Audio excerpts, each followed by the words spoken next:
How is everyone? We hope everyone is okay. We hope everyone is safe. And we thank you all for coming. I would like to first thank everyone for coming. This is a True Grit series where we're going to talk about how to persevere through trying times to be able to keep courage and also show strength and resilience as we're building and we're persevering through our college career here at Lone Star College-Kingwood.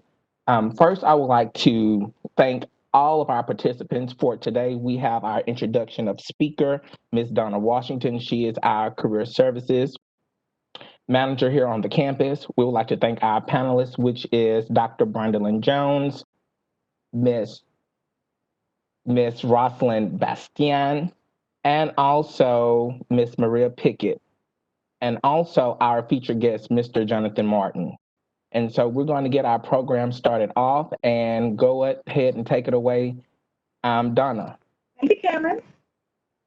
Jonathan Martin is the Emmy-nominated anchor of Fox 26 News at 5 and 9 p.m. Since joining Fox 26 in May 2016, Jonathan has covered some of Houston's biggest events. He anchored more than 20 hours of coverage as Hurricane Harvey ravaged the Texas coast. He also helped lead the nation's coverage of protests following the death of George Floyd. Known for his consistent community involvement, Jonathan recently partnered with the city of Houston to create Sweat Texas. The fitness initiative encourages Houstonians to get active. He also started Beyond the Game, a high school tour that encourages young men of color to dream beyond sports. Jonathan has received several Associated Press honors for his work. He's also been recognized by Houston Mayor Sylvester Turner for his community service. Jonathan is a fitness enthusiast. When he's not working, you'll often find him in the gym or playing sports. Jonathan is an Atlanta native and a graduate of Auburn University. Thank you very much for joining us, Mr. Martin. Thank you so much for that introduction. I'm so honored to be here with you guys virtually. I want to thank Mr. Whitfield for inviting me here to be a part of this series. He reached out to me a while ago, and I just always love any opportunity I have to speak to young people or young and old alike, but anyone who's pursuing education. But I'm excited about this, and I would obviously love to be there in person and meet a lot of you guys. Hopefully that'll happen down the road. But when I was talking to Mr. Whitfield about coming and speaking today, we thought that it would be better instead of me just speaking at you or to you for 30 minutes or 45 minutes to have more of a conversation. And so I'll tell you a little bit about myself in a moment. And then I think we're going to open it up for just some Q&A and some discussion, because I think that always makes for a better virtual situation. So again, I'm glad to be here. As you said in my intro, I'm from Atlanta, Georgia, born and raised in ATL. And if you are familiar with the city, I'm from an area called East Point, Georgia, and it's right by College Park. And if you're familiar with those two areas, it might be because you've heard of the group Outkast. They originated from that area. TLC, Escape, Ludacris, a lot of people, a lot of musicians, a lot of big names came from the community there. In fact, where my community was, music was really big. Both my brothers, in fact, are in the music industry. And so it was sort of like something that Atlanta, and at least that part of Atlanta I lived in and grew up in, was known for. And also a lot of athletes came out of that community. So I say all that to say that growing up, when you ask people what they wanted to be, what they wanted to do, it was a good chance, at least in my school, in my community, people would say that they wanted to be a rapper or a musician, or they wanted to play professional ball. So, and it was cool because actually you saw people who said they were going to do that, who ended up doing that. It wasn't just a far off dream. But for me, I was never interested in sports as a professional career. I was never interested in music as a professional career. I always wanted to be a news anchor.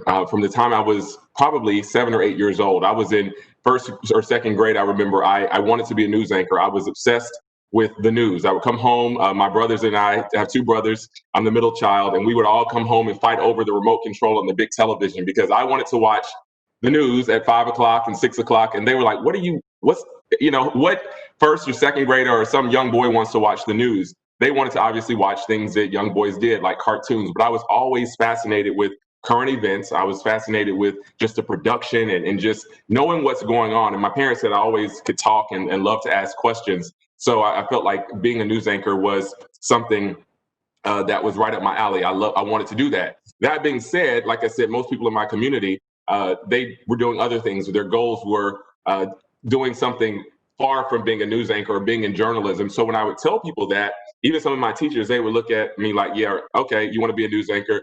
Because at the time, even though Atlanta is a city where it's a very diverse city and a lot of African Americans, believe it or not, growing up, there were not a lot of people who looked like me anchoring the news, especially not the main newscast or the evening newscast. And but I always said, this is what I want to do. And so it's interesting when I go back to Atlanta now, I go back often to see my mom and dad and my brothers who are still there. And I run into people from middle school and high school, and they'll say, man, I remember you in school saying that you were going to be a news anchor. And now all these years later, 25 years later, you're actually living out your dream. And I think about that sometimes. And it wasn't luck. It wasn't talent that I got here. I think about it was truly having grit, having true grit. And I think that's what we're here to talk about today, is having that grittiness to have a plan, to stick by your plan, and to continue it through no matter what may come your way. And that's what true grit is. I know a lot of people may hear the phrase true grit and they might think about a movie. I think there was a movie with that title about 10 years ago. But we're here to talk about the actual quality and the attribute of having true grit, because like I said, for me, it's like a marathon. I think about true grit as like a marathon. It's this place you got to get to, but it's not just a straight shot. It's just not a straight run. You got to run, but you've also got to like sprint at some point. You got to dodge some, bullets, if you will. You got to jump over some hurdles to get there to the place. And even though sometimes people see me on the news every night at 5 and 9 o'clock, they think, wow, like you just got this great dream job and things are great. But they don't know that I did have some hurdles. I did have some things that I had to overcome. And getting here from that dream as a little boy in first or second grade to being here now wasn't always easy. And so I think about true grit. And like I said, it's not about necessarily having the talent or the luck. Those things help. If you get lucky or if you have talent, that obviously can help you out a lot. But two things that I know I had to have throughout my career, and I still try to have, are passion and perseverance. Those two P words are so key for me, passion and perseverance. And I realized that for me, I couldn't be tenacious. I couldn't be gritty about something if I wasn't passionate about it. So yeah, there's days I get up in the morning and I am, stressed out, or my bosses may say something that gets on my nerves, or I get assigned to do something I'm really not thrilled about, but I've never lost that passion that I had as a young boy for doing this. And so I say that because I have a couple friends, and some of you may be in this position as well, where you are doing something that you started doing something maybe as a child. You maybe started doing something at Kingwood, at Lone Star College-Kingwood, and you're not necessarily passionate about it. You're like, okay, I'm doing this, but I'm not truly passionate about it. You need to think about that, because you can't really be as committed and as gritty about something that you're truly not, that really is not in your spirit. I have a couple friends, as I was saying, that are lawyers, that are doctors. And one of my friends, he's an emergency room doctor right now. And I caught up with him the other day and I said, how are you doing? And he said, you know what? I went to medical school. I did all this work. I spent all these years. He said, but I'm not passionate about it. He said, I really don't enjoy doing this. And he said, if I had it to do all over again, I probably would have pivoted and done something else. And that's something I think is so important, that we all need to look at ourselves, no matter what phase you're in your life or your career. If you're not passionate about what you're doing, if you're not really into what you're doing, if you can't see yourself doing this for the next 10 or 20 years, or at least in the industry, then you might want to decide to pivot. It's okay to do that. And that's something that I've had to learn. And I think some other of my friends said that they would do if they had it all to do over again. And so again, it's not about what's going to make you the most money. It's not about what will look the best or what your parents think you should do, but really about what you're passionate about. So that's the first P, like I said. And then the second thing that I think really was so key for me, and it continues to be key, is perseverance. And sometimes I would even say that is most important. To be very honest, growing up, I was never the best at anything. I don't know if any of you can relate to that. Like, I was never the fastest. I was fast, but I wasn't the fastest. I never was the smartest, even though I made good grades. I never was the best looking. I was never the best at anything. So sometimes it got kind of frustrating, even growing up into my early adulthood, because I would see people constantly jumping over me. They were constantly getting places faster, getting those dream jobs, getting that dream house, getting things. And I just felt like, man, like, when is my time going to come? And I remember I would, one time I was in the gym, I believe I was working as a weekend news anchor in Nashville, Tennessee. It was one of the cities that I stopped in along my journey. And I remember sitting at the gym, I'd gone there to work out, and I just sat on the bench and did not work out for a full hour because I felt so defeated. I had been applying for jobs. I've been trying to get to the next level of my career, and it just wasn't happening. I had been applying for jobs. I had been sending my resume tape out. And so I almost at one point thought, well, maybe I should just give up. Maybe I should just, this is not for me. Obviously, I see all of my friends who I went to school with, they're jumping, they're getting these jobs in top markets, and it's just not happening for me.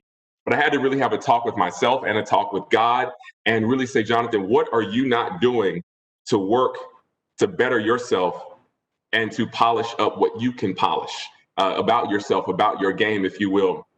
And one of the things I went back and did is I said, okay, it's time for you to stop complaining and stop blaming others and stop saying, you know, this person is getting somewhere faster than me, but to look at what you can do. So I started working on my own writing, my own voicing. I started getting in the gym and working on my physical self, making myself feel better and look better. I made sure I was reading more, I was writing more.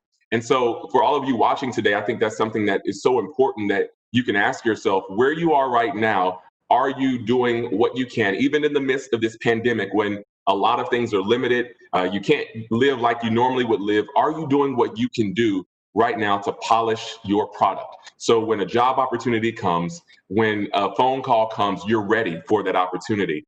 So again, mine was in the news business, but even down to some of our habits.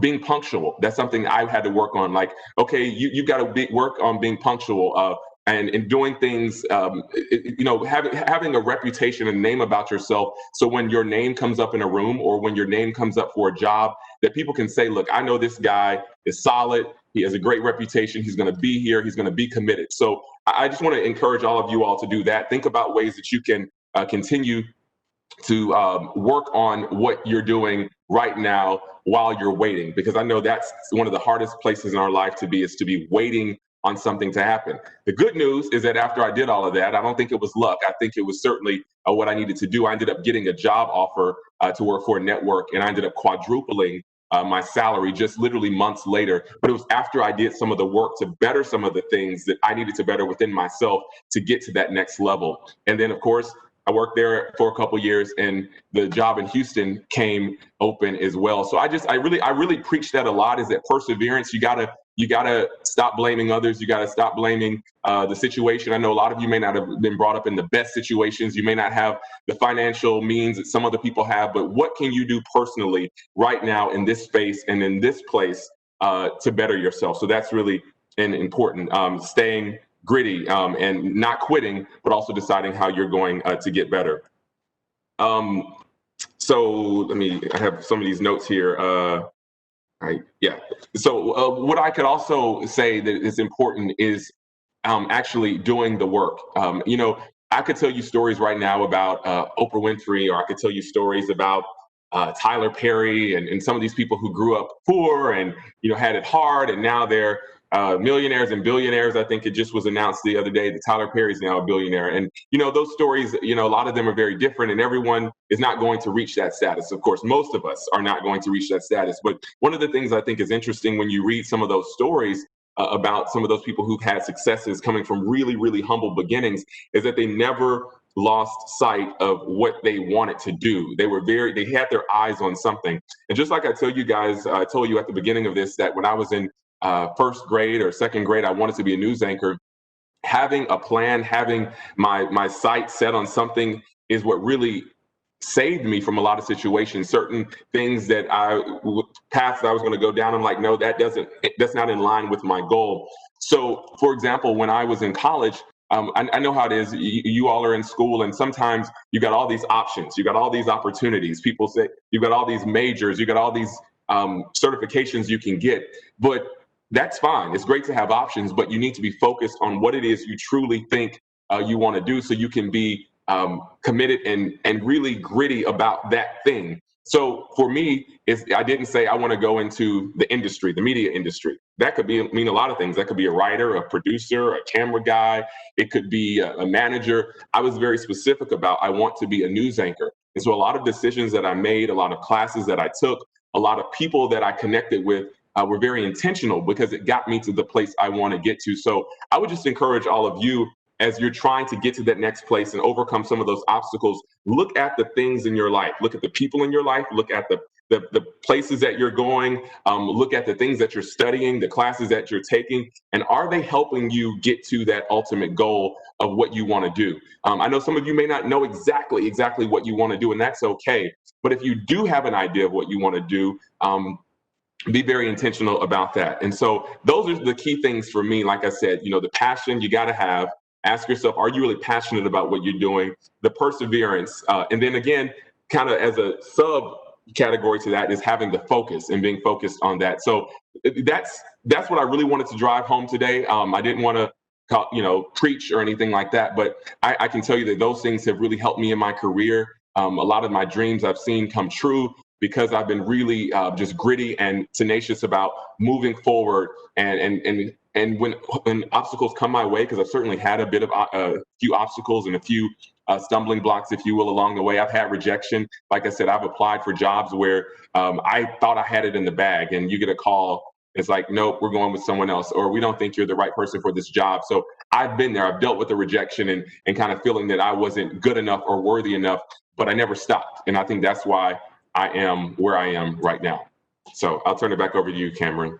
So pretty much how this is going to go, not in any given order. Our panelists are going to be able to ask you questions. And from there, we want to get more of your wisdom and we want to get more of your thoughts on true grit and how to respect the process and accept the challenges. All righty, panelists, let's take it away. Hello, Jonathan. Hi, my name is Brandolyn Jones. I'm one of the professors here. I teach students that are enrolled in our Aspiring Educators program, our AAT program. Thank you for being with us. So I'm going to kick it off with the questions. The panelists, we have grouped the questions according to themes. So a set of questions will focus on grit within the family education context. Then we're going to move to work experience and then to more personal introspective. Is that okay? Sure. Thank you. Okay. So to kick it off, as we know, students don't always finish college. In fact, more than 50% of students who begin college do not complete within 6 years. So can you speak to our students about how important it was for you to persist and obtain your college degree? That's a great question. There used to be this feeling that you had to follow this pattern of, go to college, then get a job, then, get a family, then get a house. We all know that reality is that order doesn't necessarily happen for everyone nowadays. People do things in different orders. Some people have a family before they finish college or get a house before they get married. And, it doesn't, you don't have to follow in any of those things. But the one of those four things that I mentioned that I do think is important is that you go to college. One of the things I learned early on and really even later on as I've gotten to know a lot of people is that you are right now investing in your future. Right now, I think we see so many people who don't go to school and we're like, man, these people are coming right out of high school making good money, or this person's going here. I see them on Instagram and they didn't have a degree and they were able to do this job. But what you see is that for now, it may seem even, but when you go down the line and wait 5, 10, 15, 20 years, I've seen so many of my friends peak who didn't go to college. They get to this point, they're at this level and they want to go higher. They want to get that next promotion. They want to go into this new field, or they want to be considered for this next opportunity, and they can't because they don't have the degree. I'm not here to say that everybody in the world needs to go to college. That's not what we're here to say, because I don't believe that's true either. But I do believe if you have big goals and big dreams and you have bigger dreams for yourself down the line, why not invest now? Because if you don't invest now, you're going to regret it later, which I've seen so many people do who are now later on in their life. And they said, man, if only I had taken that opportunity to go get that degree then, I wouldn't have the other things in my life weighing me down, whether it be a family, whether it be just finances or whatever. So I think it's always about investing in your future so you don't limit yourself down the line. That's my big thing, is limiting yourself down the line. Thank you. And education is certainly a lifetime investment. Thank you for that. You touched on this in your opening, but if you can dive deeper for our audience, how did your upbringing, your childhood experiences influence your decision to attend college? I know you said you wanted to be an anchor since you were in second grade, but is there a certain anchor that motivated you to want to become a broadcast journalist? And then the second part of that question, what was there an instance or situation that motivated you to pursue broadcast journalism? Yeah, so growing up, like I said, there weren't a lot of people who looked like me on television. There were one or two here and there, but so I always just I loved doing the news. I'm actually in first or second grade at my elementary school. We had something called OK News. I went to Oak Knoll Elementary, so it was OK News, and I got a chance to be one of the anchors. I tried out for it, and I fell in love with it. But I also ended up falling in love with just the industry and watching it. And my dad actually took me to the ABC affiliate when I was probably in third or fourth grade to visit the news station and sit down with one of the anchors that he knew through a friend. And I just said, this is what I want to do. And so from then on, everything I did, from high school yearbook editor to working in college on our campus news station, every step of the way, I was doing things to get me to that next level. As far as going to college, I was blessed to have two parents, my mom and a dad, who both were college graduates, who both didn't necessarily preach college, but just watching them and the way that they operated and the opportunities that opened up for them, I felt that it was so necessary for me to continue my education and go to school. Because I knew, especially with what I wanted to do as a journalist and become a journalist, I had to have a broadcast journalism degree. Of course, there are exceptions to the rule. You might find one or two people here who doesn't have that degree, but in general, that's the prerequisite for getting a lot of jobs in my industry, is having a degree in journalism or in communications. Thank you. And tell your parents they did a great job. Thank you. I will. Okay, I'm gonna punt it over to Maria. Hello, my name is Maria Pickett. I'm the coordinator of the Women's Center at Lone Star College-Kingwood, and I have a counseling background. I have a master's in counseling, so some of my questions are a little geared towards mental health and making it through all the tough things that the grit is helpful for. So as a journalist, you cover a lot of sad and potentially upsetting topics. So how do you prevent those stories from dragging you down? And then do you have any suggestions for students on how they can also stay grounded during trying times? Yeah, great question. So first of all, I think it's so important, we probably heard this, but to unplug. You know, there's so much going on right now. I mean, last week we had the threat of a hurricane. We've had COVID-19, of course, over the last 6 or 7 months, and the racial injustice piece as well, all mixed into that. And it can be heavy. It can be heavy for me, it can be heavy for you, and a lot of people are affected personally. I have friends right now who have family in Lake Charles, Louisiana, who are really, really suffering right now, and their homes are destroyed. So I think one of the things I have to do is make sure I'm conscious of what's going on. You never want to be one of those people that said, "Oh, that's them over there. Those are folks in Louisiana. That doesn't affect me." But you also don't want to be so engulfed in the news cycle and in what's going on, whether it be on social media, whether it be talking to someone who's constantly bringing the negativity, or watching it on the news. So I really try to unplug, especially on the weekends, or even when I watch the news. I'll watch, outside of the news that I actually present, I'll watch like maybe some of the national broadcasts for the first 15 minutes, and then I cut it off, because I think you have to limit yourself at this point. As far as dealing with staying down or feeling down, I think one of the things that also helps me is putting my stress in perspective. I've had one of my close friends who lost his dad to COVID-19. I have another friend who lost her grandmother to COVID-19. I have people who've lost their jobs, who are furloughed, who lost their homes, or trying to figure out what's next. And so sometimes when I get stressed, I think, is your stress really, really stress, or is it, the fact that you can't take that trip, or you're having to work from home, or something is inconveniencing you. So when I look at my stress versus someone else, I realize that in perspective, mine isn't so bad. And I try to use that to lift me up. Thank you so much. I think Roycelyn has our next question. Hi, good afternoon, Mr. Martin. My name is Roycelyn Bastian. I am the communications manager here on campus. And I know that Dr. Jones mentioned that some of our questions are kind of in different sections. And I think now we're going to talk about, or want you to get to talk to you about some of your experiences throughout your career.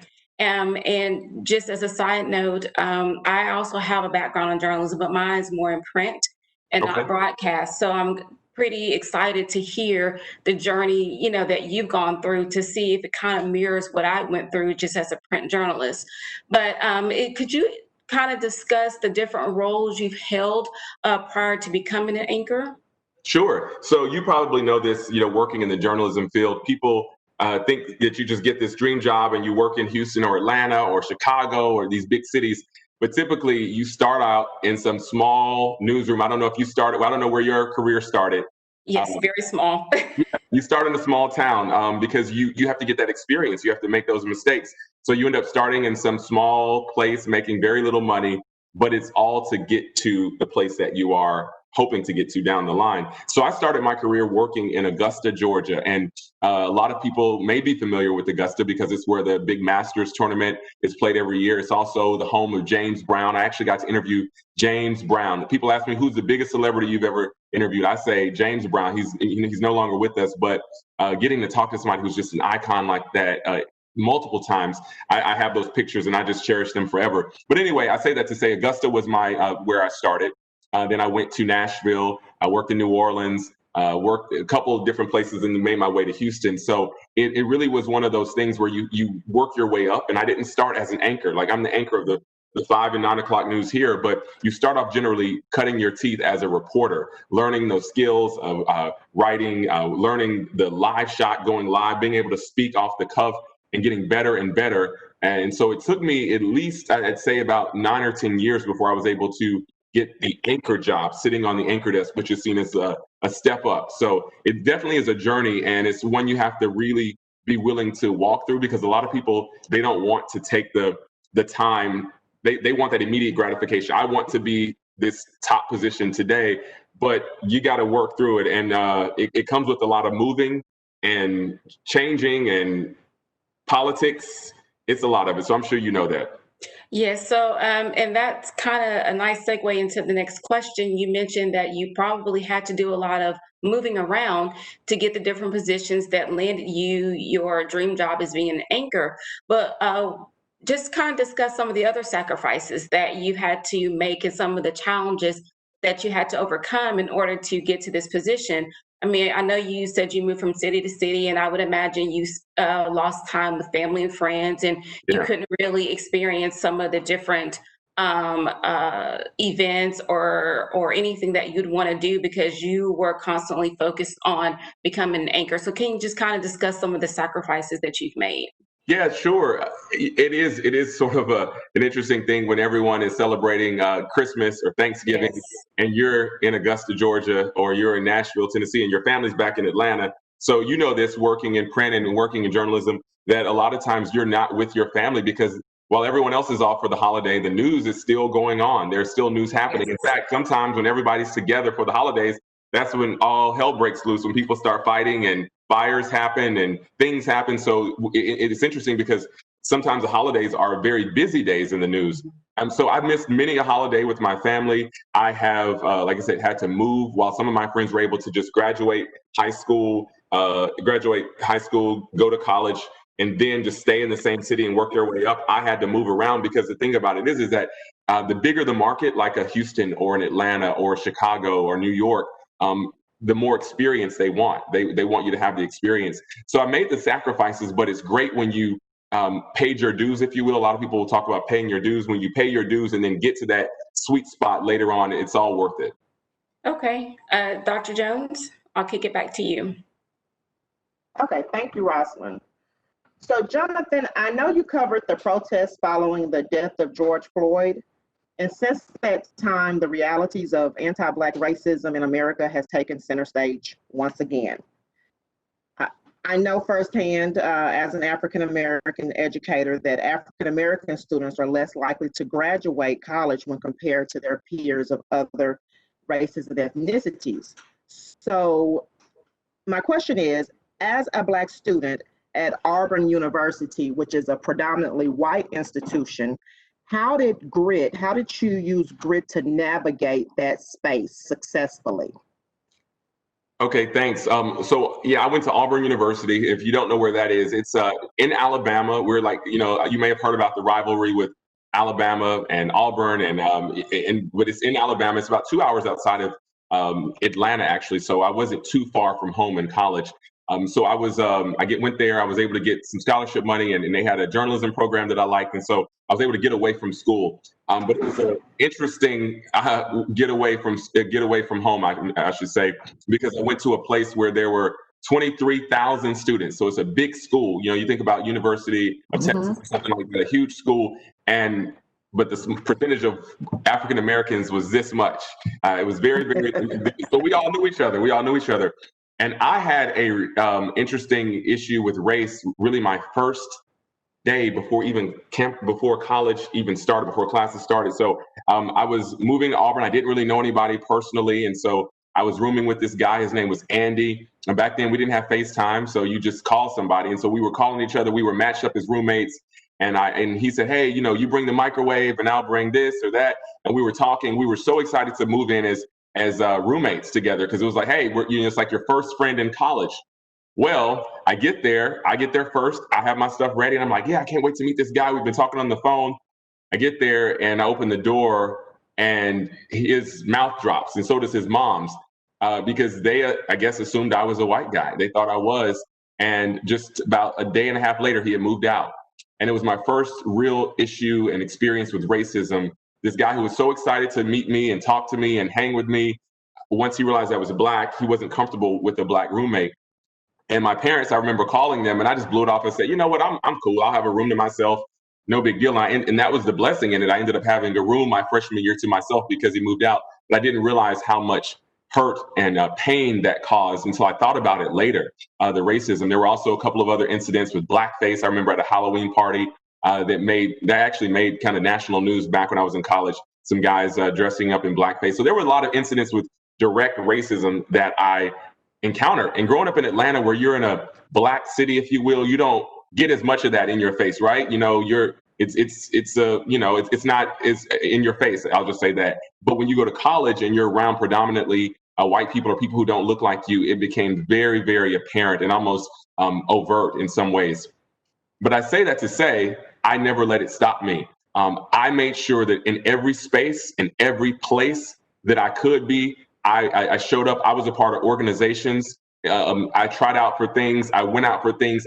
Even when I felt that I wasn't welcome, I continued to show up, because that's what sometimes people expect you to do, is to not show up in a space that's uncomfortable. Like, oh, I'm the only Black person in this room, or I'm the only person in this room that, no, you show up and you show out and you continue to be who you are. And I had so many great opportunities at Auburn based on me just being willing to be uncomfortable. And yes, it was uncomfortable sometimes not being around people who looked like me or who had everything in common with me, but I stayed true to myself. But I also made sure in everything I did, everything I tried out for, every organization that I was a part of, I did it with the level of excellence. And that opened the door for perhaps other people behind me to come in and also see, well, if he can do it, I can do it as well. And so there was one organization in particular that I was a part of called the Plainsmen at Auburn, and they chose 12 guys on campus to be sort of ambassadors for the university. And this is a big university, 23,000 people. And I was the only Black guy chosen.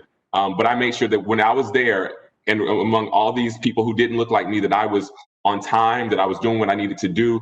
And then I look back now, when I go back to Auburn and visit, I see now there are 3 or 4 Black guys that are on the organization. I like to think in a small way that my level of excellence, my level of being present and doing what I needed to do, open up the doors for other people. So I think that's something we all can do in whatever place we are. Thank you. Thank you. Maria? So I think to continue this discussion of obstacles and pushing through them, were there times when you felt like your dream was too far away or not worth the effort? And what did it take to get you to push through that, if so? Yeah, so as I kind of mentioned a little earlier, I was really defeated at one point in my career. I was working, like I said, in Nashville, Tennessee. I just saw so many people jumping over me. I saw so many people who had we were the same age, we were the same, sort of education path, and they were just getting opportunities. But I think, as I mentioned earlier, the bigger thing for me is that I could just not quit, but to continue to work on everything that I could work on and not necessarily worry about anybody else. And I think that's something we all have to be careful of, because especially with social media, especially with just media in general, we can find ourselves comparing ourselves to other people so much in their path and their journey. And like I said earlier, I wasn't the best at anything. I really wasn't the best, but I was consistent. And so I've learned that that's the word I use. I've learned to be consistent, and that's the word I use a lot when I talk about my success, or when I talk to young people, is that consistency will get you someplace. It'll also sustain you there. And so even though I wasn't the best at a lot of these things, I've been consistent throughout the years. And even when things were a little tough and they were a little hard, I remained consistent in what I did and didn't quit. And I think that's been sort of my key to success. Thank you. Roycelyn, you want to ask your next one? Yes. So when you started off in broadcast journalism, what were some of the goals that you've wanted to accomplish? What have you been able to accomplish? And what are some of the things that you want to do in the future? Great. So one of the things I really wanted to make sure I did was that I wasn't just a person who was on TV, an anchor who had my face on television. I learned early on that one of my mentees, she said, you can't just be anchored to the desk, if you will. You have to be anchored to your community. So I've been really blessed to use this platform, if you will, that I have on the news every night, to then go out and do things in the community. I'm really passionate about helping young men of color. I'm really, really passionate about health and fitness and getting our community to eat healthier and to be active. And so I've been able to start organizations in Houston, working with the mayor's office to do some of those things. You mentioned when you read my bio, or they mentioned when they read my bio, that I've started a few things, and I'm most proud of that. I mean, the stories that I do on the TV, that's great. I've interviewed a lot of big name people, and I've done a lot of stories. And like you said, I've covered Harvey and covered George Floyd. I've covered stuff with COVID-19. But I think I'm always about doing things that have some sort of legacy component to it, something that will last. And so I'm most passionate about doing those things that help people, people of color, people who maybe feel a little disenfranchised. And so that's what I have done, and my goals really involve doing more and more things that use my platform as a news anchor to then help someone out there in other capacities. And why do you think that's important? Why do you think it's important to, I guess, kind of use your platform to give voice to those who need it? Why is that important for, I guess, the society around us? It's so important, and especially, I don't want to just keep saying people of color, but I do think that's a big part of why I'm in the position that I'm in. There are a lot of times we have editorial meetings, and a story will be skipped over, and I'll say, hey, we need to cover this story. This is important to the community. It's important to have people who represent the community, people who will also be willing to speak truth to power and hold people powerful accountable, but just to represent. I mean, it's important to be on television and not only just read the news, but to actually represent the people in your community and the way you look. Okay, I think I saw a message coming up on the screen. I didn't know if that was for me. But yeah, I think it's important to just always be willing to be a voice for other people. Like you said, not everyone has a voice, and not everyone can, like, even I've had several times where I've interviewed the Governor Greg Abbott, about COVID-19. He's faced a lot of criticism for several decisions he's made, from opening Texas too early, some people feel, to issuing a mask order too early or too late, some people feel. And being able to ask him those questions and be able to speak just very clearly and plainly and direct. I get messages from people that say, man, thank you for asking that. You really are providing a voice. I would love to email the governor and be able to ask him those things, but I don't have that. So having that platform, it's a privilege. It really is a privilege, and I don't take it lightly. That's why I think it's important not to just do what you do on air, but also make sure that you are keeping that component off air and actually serving your community and not just being a face on TV. Absolutely. I wholeheartedly agree with that assessment or with what you just said. Kameron, I'll turn it over to you. Thank you all. Thank you all. Well, this concludes our panelist portion. Do our audience or any attendees have any questions? And guys, I just like to thank you all of our panelists and participants, and also our attendees. We have 57 attendees, guys. We That's have awesome. passed our goal. So thank you all for just being diligent. And so we have one from Mr. Joseph. It's a 2-question for Mr. Martin. The first question says, when you have a passion for multiple passions, how do you decide which one to follow? That's the first question. The second question is, you have an emphasis on health besides the gym. Do you focus on diet? And if you do, how so? Okay, those are great questions. Yeah. Okay, so we'll start with the first one.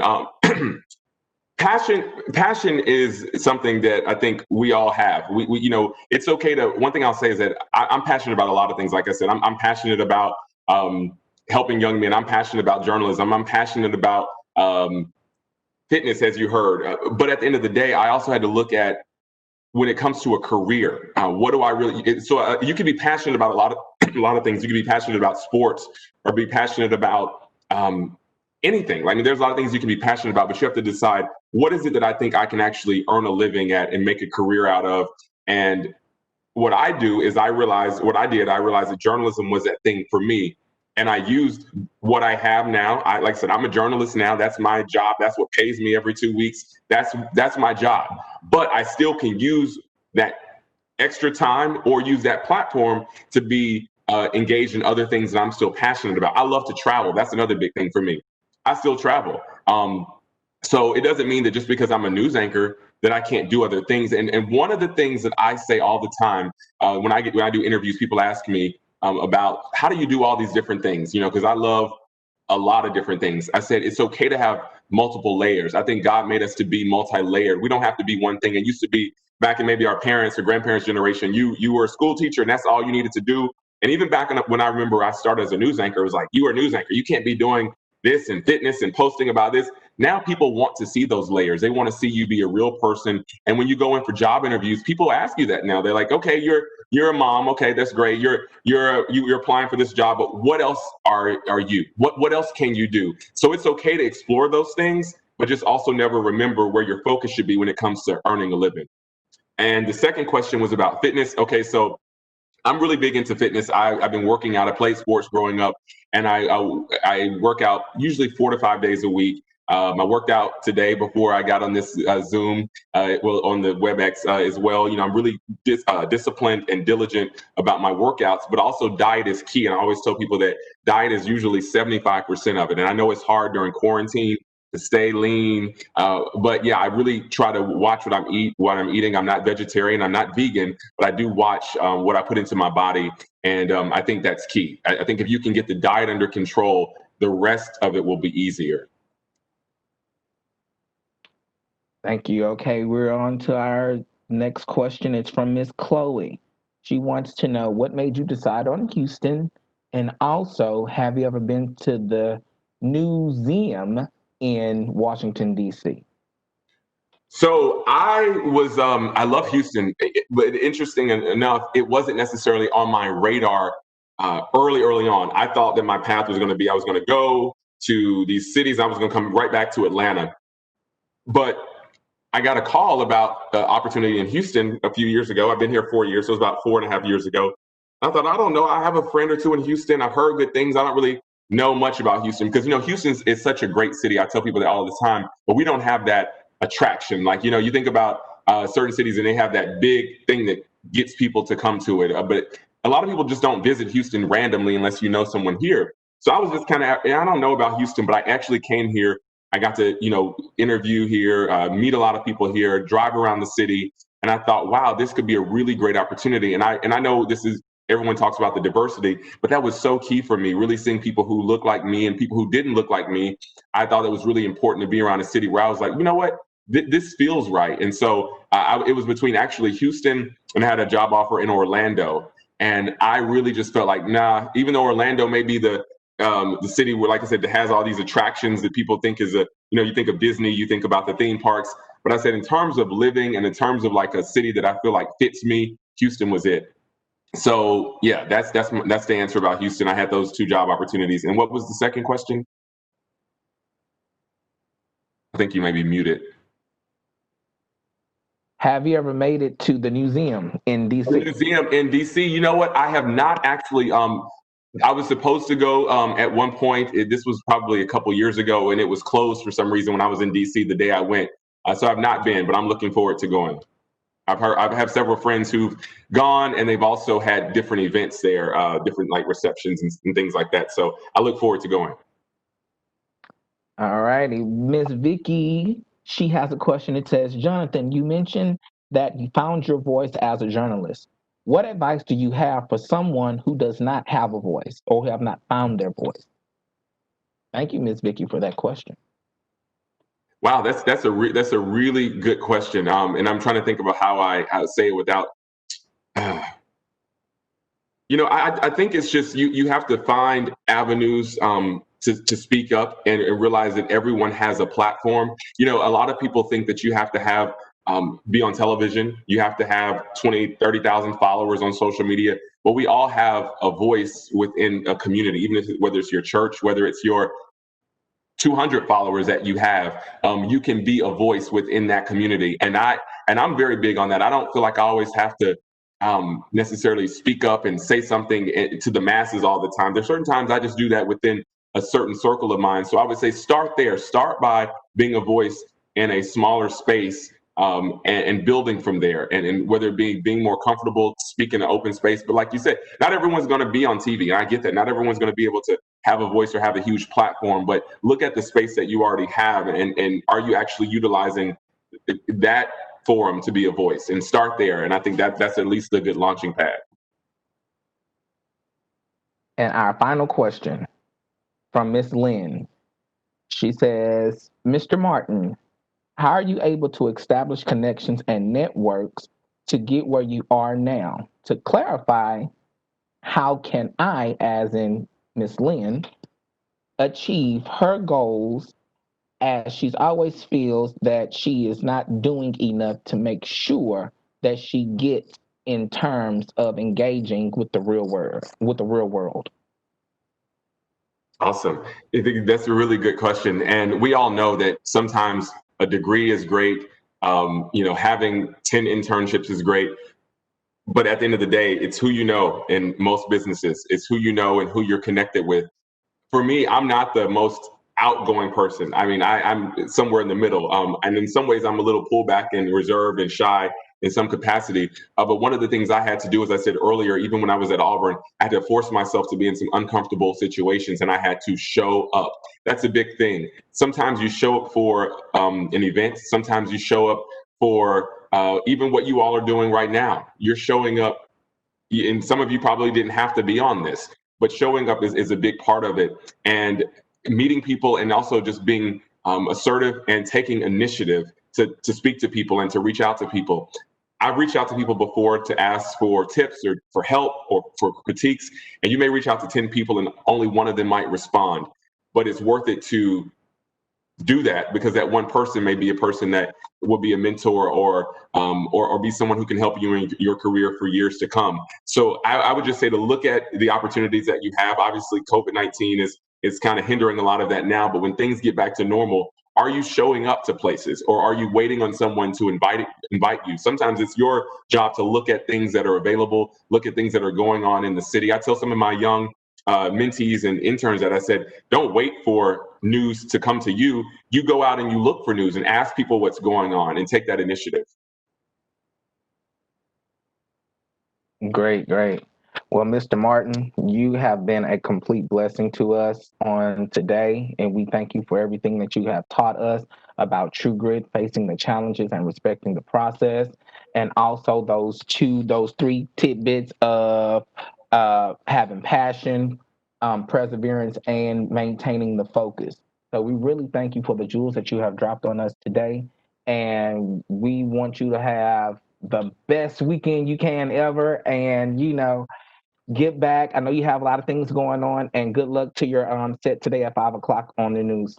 Yeah, thank you so much. I'm really honored, like I said, to be here, and I'm glad we were able to kind of format it this way where I was able to see some of you, some of the faculty. I look forward to hopefully one day coming on campus and seeing some of the students, at least in person, because I know that's where the one-on-one, some people may not have felt comfortable asking questions, but I'm on social media. I'm on Instagram, Facebook. My email is linked to my bio. So if anybody has a question, maybe they didn't feel that they wanted to ask now, or maybe they want to just get some advice, feel free to reach out to me. I'm very accessible, and I'll be sure to respond.